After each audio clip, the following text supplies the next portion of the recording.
Simonides was at a banquet one night, and a messenger came up to him and tapped him on the shoulder and said, "There are two guys outside on horseback. They have a message for you.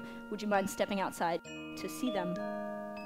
And he got up from the table, he graciously excused himself and left the banquet hall. And two weird things happened. One, there was no one outside. There was no trace of anyone on horseback.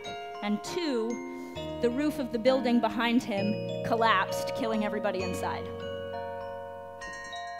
Now, this is ancient Greece, so the building materials were heavy. So the bodies were pretty decimated, and they were wondering how they were going to be able to return them to their loved ones for burial. So poetry at the time was an oral art, which meant that poets basically had to find a way to keep everything with them at all times. They had to keep their poems, long, epic poems, short epithets, which is what Simonides was famous for. They had to keep other people's poems up there, songs. It was very much something that you kept in your head, so we were lucky we had Simonides. He closed his eyes.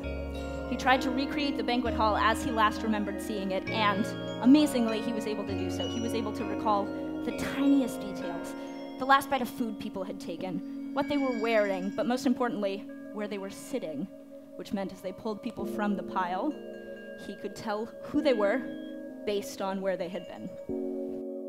This is just a precaution, but Matt Webster, Lauren Farrell, the fifth Golden Girl, Brittany Allen, and Kieran McCrory, if or when the roof falls in.